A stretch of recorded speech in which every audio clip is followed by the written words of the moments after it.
So now this is the new one. It's all connected back up, and what I'm going to do is I've connected it in the back side and here. I'm going to go to the other side of the bathroom and turn on the pump, and it should fill the system with water, but it shouldn't leak, so this whole area should still be dry. Aloha and welcome to Life Journaling and Dash and Diaries. We're your hosts, David and Ayalon. And after living all over the world and being married for over 30 years, we decided to share our journey and the adventures. Our hope is to encourage others.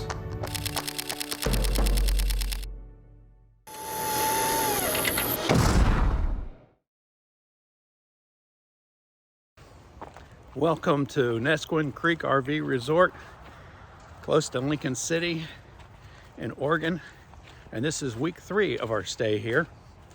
The first week, if you remember, we had a visit with the Coast Guard where they asked us if we needed to be evacuated. They did take out 20 people and 3 dogs, but we have the highest spot in the RV park, and we didn't have to leave.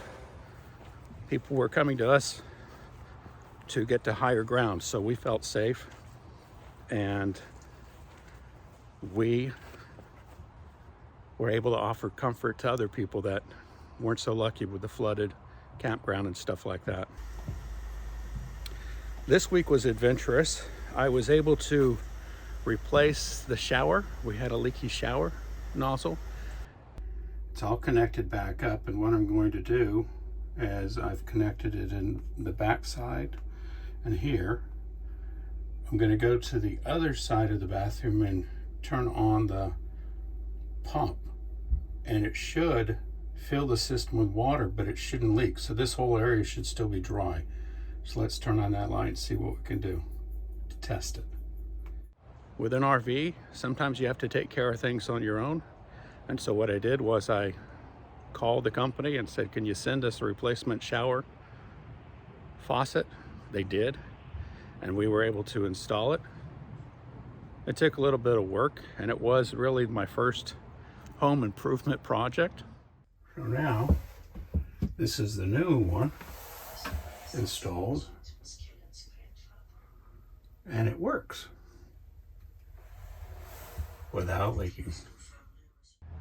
We changed it out with the right faucet matching and took care of the water problem. We did more coastal viewing. Just beautiful. It still rained. Right now you can see blue sky, but this is just a break in the wet action. We did go along the coast. We found some neat spots to visit. Just beautiful. So picturesque. I can see God's work at hand, and just beautiful and relaxing. We had a chance to go to Corvallis and visit with Matt. Matt has been doing life journaling, as we found out, for a few years, and he shared with us about the importance of journaling and what it does for him. I do not see myself not journaling at this point in time, because if I have to miss a day of journaling now, my day doesn't feel complete. I usually journal in the morning, but if for whatever reason I have to be up in the morning and gone, most of the time I will not go to sleep until I've journaled,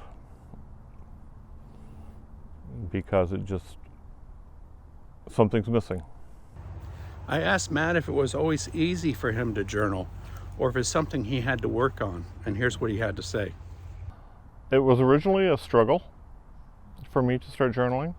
I was never brought up to journal. Even when I was in school, I was not one to write things down.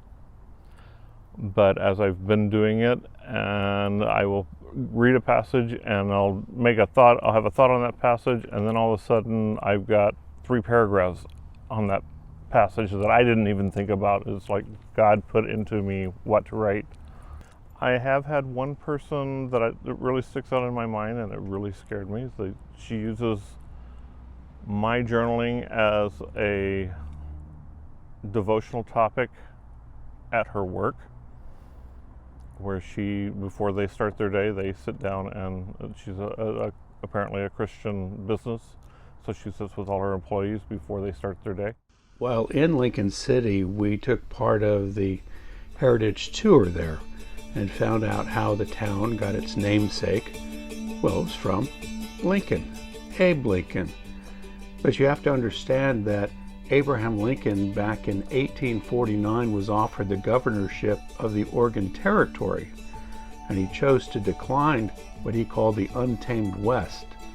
Frustrated in politics, Lincoln temporarily returned to his law practice, and he would ride the circuit from village to village, always pursuing knowledge through what he called self-devised saddleback college attendance.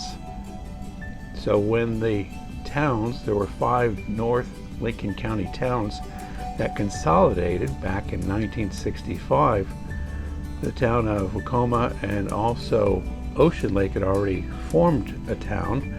They decided they would come up with a name, Lincoln City, and by they, I mean the school children. They came up with the title for Lincoln City, and then they also came up with the idea of having this sculpture made. So they raised some money, got it made, but they didn't have to raise the money for the actual statue itself. That was a gift from a person that was used to making these. Only problem was they were in New York, on Long Island, New York, in fact, and the cost transporting the statue to the West Coast was $60,000. And this is where the children and others raised money to pay for that voyage or for that shipping of the statue. It's interesting that at the base of the statue there's a plaque to commemorate it, saying that it took place and it was raised by the plaque was donated by the children of the area in February 1995. But it was interesting that they put at the bottom of the plaque that the statue may be removed by the governor if the city chooses to change its name again. Not that Lincoln City is going to change its name, but it did back in 1965. We also had time to get some coffee, and not just any coffee. This was coffee from the Allen brothers. They also sell pastries and have a wide variety of coffees that they roast from all over the world. And we did some shopping at the outlet mall. Neskowin has been very wet.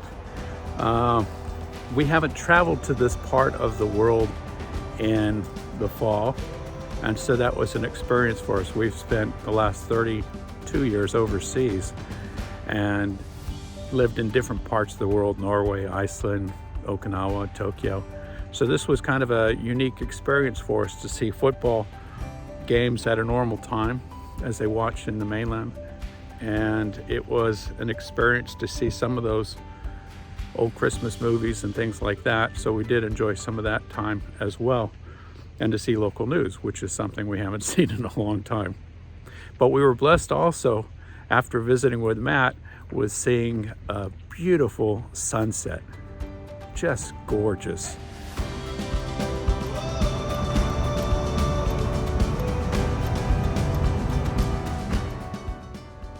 That's it for this edition of Life Journaling and Dash, the travel vlog with live updates. And now we're headed back up the coast to northern Oregon to visit once again in Seaside before going to Seattle for Christmas. So from the road, we go with God.